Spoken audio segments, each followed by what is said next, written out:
nga yung tsahin mo. Okay, candidate number 2. Let me see.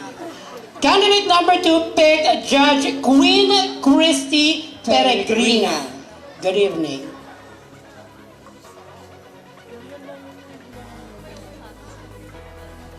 Good luck, candidate number 2. Thank you. Okay, so good evening, candidate number 2. I think you're 22 years old, right? Yes po. Yeah, okay. So, well, first of all, I would like to just be honest, no? At this point, kasi I would like to be very particular with cultivating the culture of praise. So ngayon, I would like to congratulate Ian, Ian Colette, and the organizer and everything else. So, sabi ko nga, iba talaga yung tanong that I prepared earlier. Pero when Juliana asked me about what I really wanted to know about the contestant, I wanted to know the value, kung anong values yung meron ka. So, since all of you guys are wearing red, I really feel the spirit of Christmas. Okay? So with that, I would like to know your personal intention because human nature, this is a competition if we all want to win the crown. We wanted to be the first to be the BINIBIKING Malaya 2019. So my question is, after, just in case you won the competition, after you won the competition, how do you plan to give back? Thank you. Okay, wearing the crown tonight, it is a big responsibility because I need to be a good role model to each and everyone, also the young generation of the member of LGBT community. So therefore, how should I give back if I should win tonight in this city? Simply just because, ladies and gentlemen, I'm here standing in front of you because my real aim is not just to showcase the real talent, not just to showcase the beauty that I have, not just to showcase the wit also that I have, but to showcase the real personality, being who I am, standing in front of you, and I'm here because I want to teach every one of us, you and you, how to accept what happening changes in our life. That would be all. Thank you so much and good evening. Thank you so much, candidate number 2. Alright. And reminding na si Juliana, reminding everyone kapag sumasagot po ang ating mga kandidata, maaari po bang konting katamimikan, hindi naman po isang oras to. Make or break po nila ito.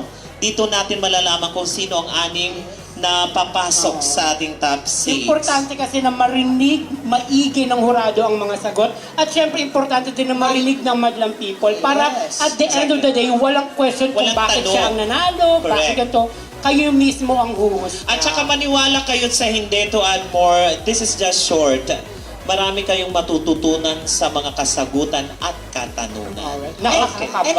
And even yung mga audience natin, for sure, pinakikinggan nyo yung tanong at meron kayong sariling opinion. Exactly. So mas maganda yung nasagutin nyo na by yourself. So excited na ako marinig ang kanyang opinion. Mas excited ako makita ang paghaharap nila. Yes, Let's nakakatamis man. Let's call in now our candidate number 3, our crowd's favorite. Kaya naman, Maripos, ayan na Oh, pinagtagpo, pero hindi itinadhana.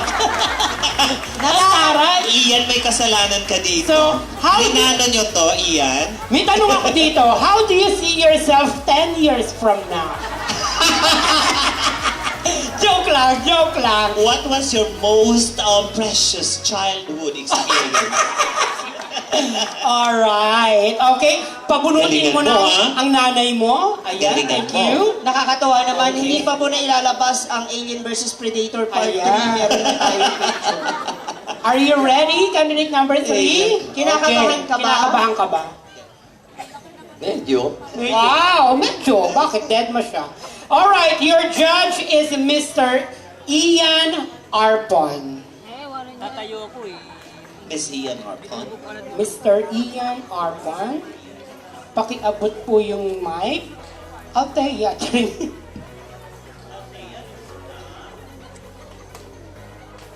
Alona. Ayan, Alona. Ayan. Okay. So my question is, which quality of you gives you an edge over the other candidate? Wala taki Tagalog. Sabihin ko sana patayan na. Okay, pakita-galize daw po. Sorry, Bisaya kasi ako eh. Okay lang, sige kami po magta-translate. Okay lang po, yung tinatanong niyo po, bisugo. Okay lang. Which quality of you gives you an edge over the other Tagalog na, candidate? in English pa rin ano. Ilang taong ka na daw ganyan? Kasi ito eh, dumagdag ka po. Pawis na ako. Hindi, anong katangian mo na meron ka na wala sa iba? Anong katangian meron ka na lamang kesa sa kanila? Bukod sa nilalamangan mo ngayong... Bukod sa gilagid ka rin. Okay, let's hear it. Para sa akin to, contains, DJ, pakiayos yung signal ng mikropono. Nagcha-choppy. Wait lang, hayaan po natin siya sumagot. Okay. Lobat yung battery, ang, DJ. marang, ang lamang ko sa kanila ay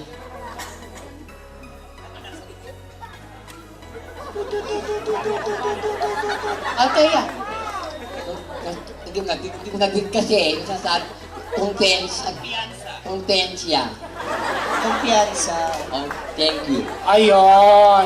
Kumpiyansa naman pala ang meron siya na wala ang iba. Ating kami mamaya sa prize. Okay.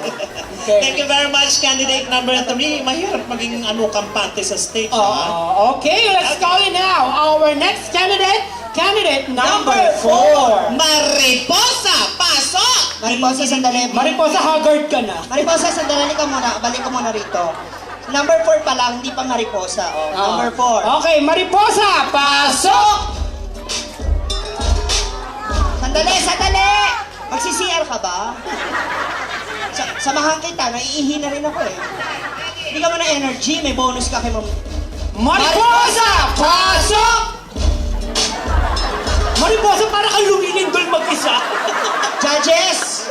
Alright, pabunutin mo na si candidate number 4. Baka naman may gusto mag-sponsor. Teka lang! Sounds please, DJ! Diba? Sabi sa'yo, ganun na lang. Baka gusto Alright. mag-sponsor ng vitamins dito sa batang to. Gusto mo ba mag-wheelchair na lang? Okay, candidate number 4, your judge is Miss Ara Patag. Ayan na, naku, nakatapos. This is one of the trending in our community. My question is, what is the difference between the SOGI Bill rights and the anti-discrimination law? The SOGI rights and the anti-discrimination law. Okay, let's talk about this very briefly. The SOGI equality rights, which also stands for the sexual orientation, gender, identity, and expression, and the discrimination law.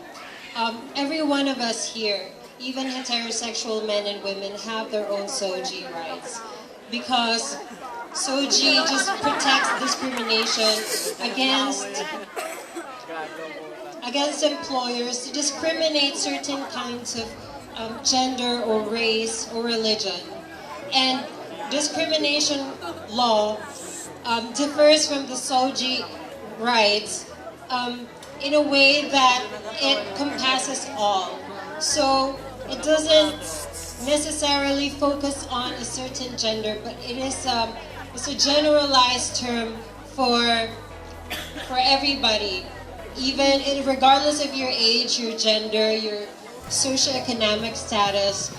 The difference between the two is that it only aims one thing, which is to accept each and everyone's differences. Because I believe that if we learn how to accept each and everyone's differences, then we will learn how to understand and how to be compassionate about other people and to be more loving and more forgiving about them.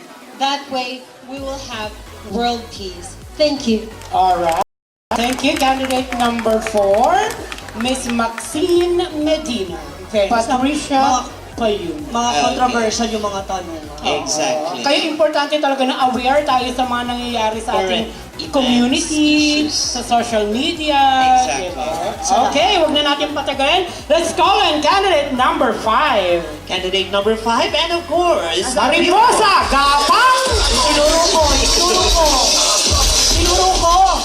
Ihataw mo Pick yung your judge, Ihataw mo yung Nakshi, balakang mo, and you hakatawin. choose. Judge Mark Angelo Galvez. Ayan. Miss Mark Angelo Galvez. Okay. Hi, good morning. Good morning po. Okay, you're so gorgeous today. Well, I had a simple question with you. Here is a pen. Convince me to buy it. Palengke pala. Okay, my question is, here is a pen, right? Convince me to buy it.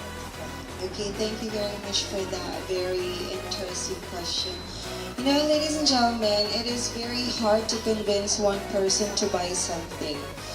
But one judge asked me how can I convince her to buy a pen? Simply by this, that pen takes a lot of things that we can definitely use to write our own stories, our own dreams, and our own ambitions in life. And that is my straightforward answer without using any scripts or memorized punchlines. Thank you very much.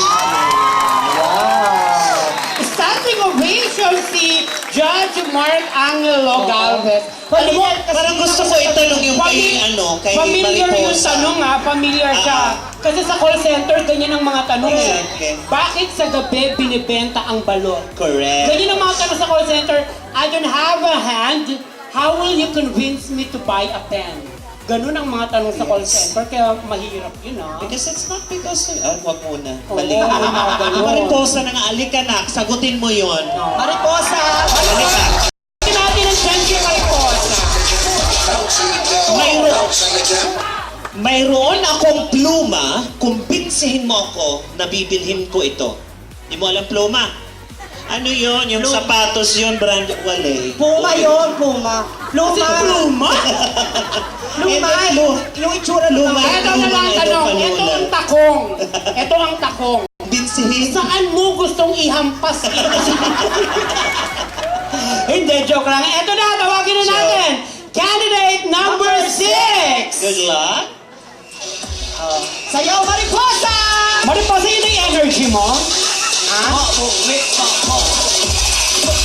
Parang mas maganda kang pakinaimas. Alright, pabunutin mo na siya. Masaya In sa fairness kay Mariposa, no? Nag-workout ka? Oh, ang tari ni Mariposa, healthy. Bigay niyo ng food pack to. Okay. Alright. Candidate number 6, pick Judge Miss Nicole Ga. Oh, akala ko Cordobes na. Ay, mahirap magtanong yun, mama. Miss Nicole Ga. Good morning, Miss Nicole Ga. Hello, good morning. I'm sorry. Alona, dahan-dahan. Si Alona naman. Charing. Good morning, contestant number 6. Good morning po. My question is, if you will be given a week to live in Barangay Malaya, Pililla, Rizal, what is the first thing you want to explore? And who's the person you want to explore with? Can you repeat the question? If you will be given a chance to live here in Barangay Malaya, Pililla, Rizal, what is the first thing you want to explore? And who's the person you want to explore with? Okay. You know what, ladies and gentlemen, first and foremost, I want to explore here in Barangay Malaya, am I right? Yes. That would be the church of this town. Because you know what, ladies and gentlemen, I always believe that people here tonight is such a great people. Because you know what, ladies and gentlemen, I am standing here in front of you, showing who I am and what I am. And if I am given a chance to live for a week here in Barangay Malaya, at kung sino ang gusto kong makasama sa pag-explore, am I right, ma'am? Yes. That would be the mayor of this town or the barangay captain of this barangay. Because you know what, ladies and gentlemen, I want to ask him kung paano niya nadadala ang mga problema, ang mga sakuna, nadadaanan niya o napapasan niya sa kanyang likod, itatanong ko sa kanya kung paano niya kinakaharap ang mga problema dito sa inyong barangay. Because you know what, ladies and gentlemen, I believe that that person, para lamang po siyang isang bakal na tumatayo sa inyong harapan. At parang isang tatay at the same time sa inyong lahat. Para masabi sa inyo na oo, kaya niyang hakaharapin lahat ng problema. Because at this very moment of time, there's a lot of problems and trials here. Because always remember, alam ko sa sarili ko na hindi siya sumusuko. And I believe that each and everyone have a corresponding solution. Thank you so much. Thank you, candidate number 6. Alright. Naku, nakakalahati na tayo sa ating mga kandidata. Let's call it now, candidate number 7. Miss Lars Pacheco. Mariposa. Gusto mo magpa-picture, Juliana? Oo. Ay, kumpleto na kami. Okay, good luck. Magkamukha kayo ni Lars. Oo. Kami kayo ng ingron ni Lars. Pero parang kang SARS. Alright. Miss Lars Pacheco picked Judge John Paano ba ito papanggit? Lahato. Tama po ba pagkakabanggit ko? John Lahato. Okay. Sinasabing magka-turn up ako. Isa pala designer natin. Good morning, Lars. Good morning po. My question is, what do you think is the hardest part of being a member of LGBT community?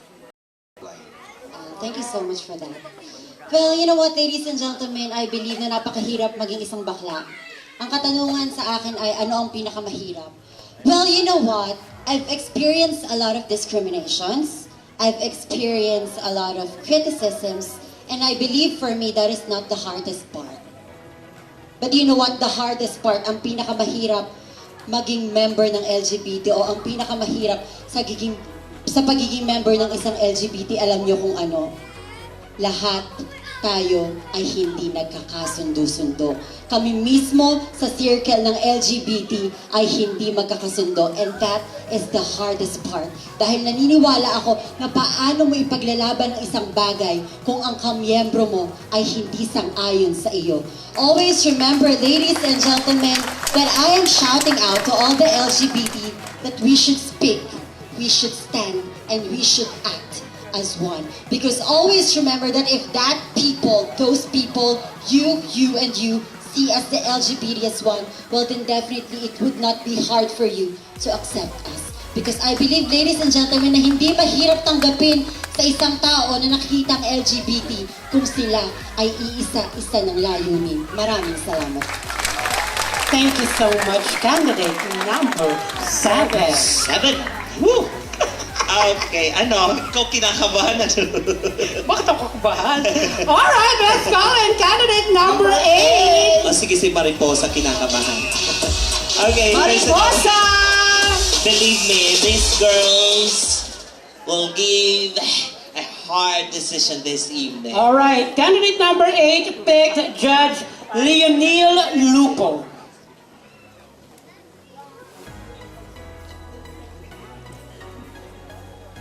Good morning po.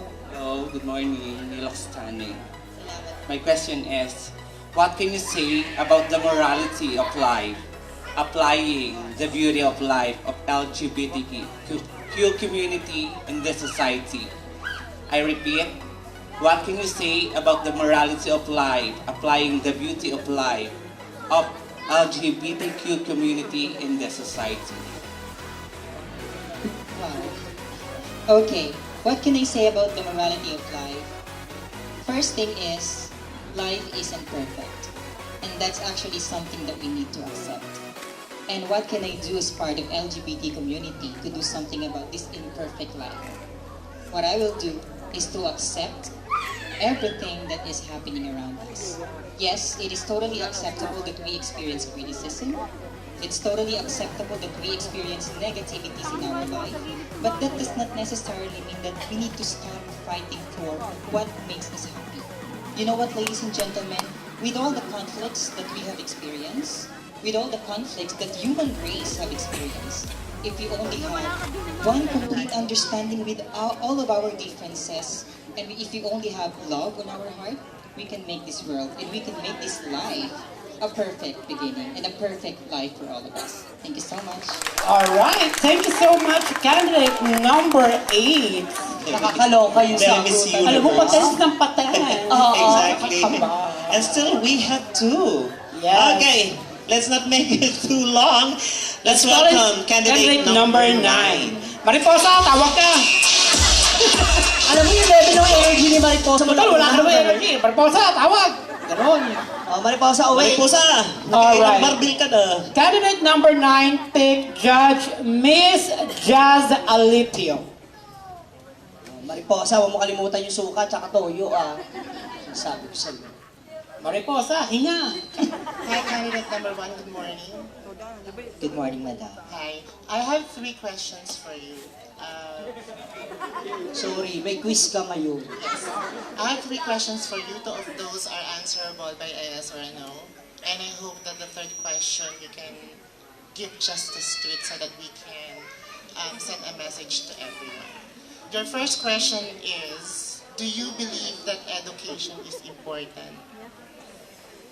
Yes. Alright, very good. I believe in the same logic like you do. Second question is, do you believe that education is important to men, to women, and to the LGBTQ like us? Definitely yes. Very good.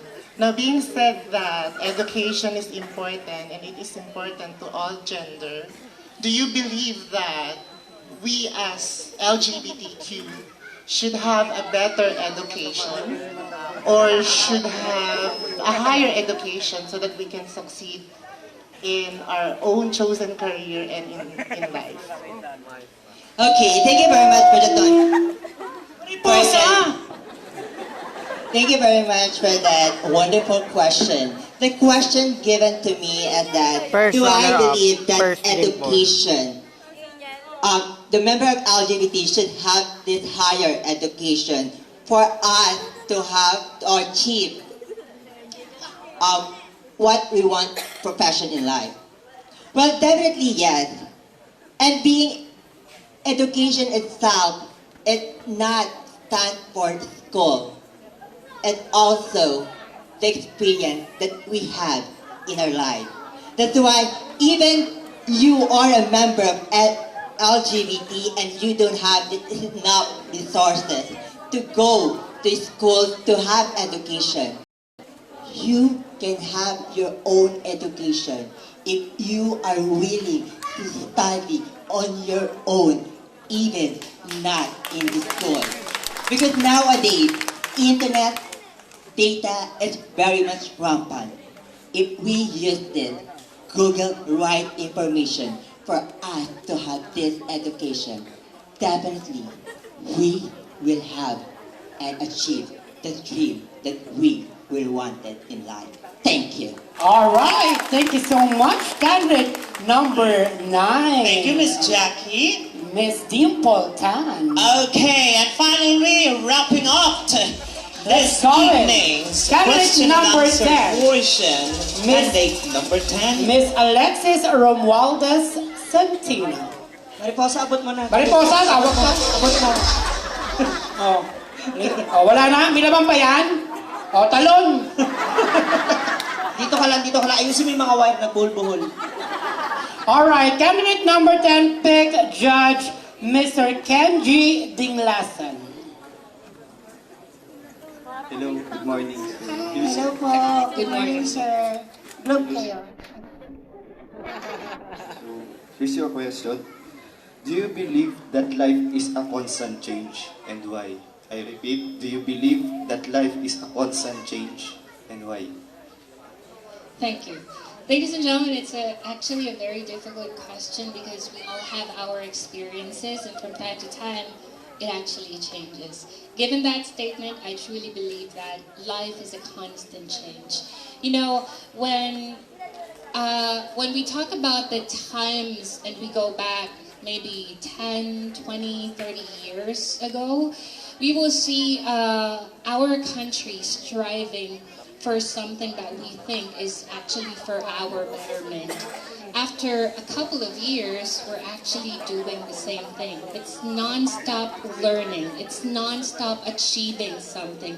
And that is because every single time we progress, we actually want change more and more.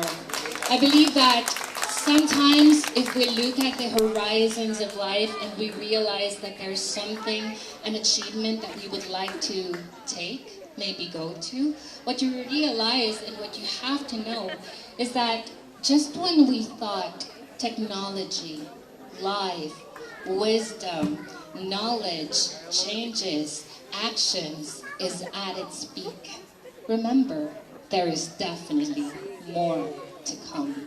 Thank you. All right. Thank you so much, candidate number 10. Mariposa, did you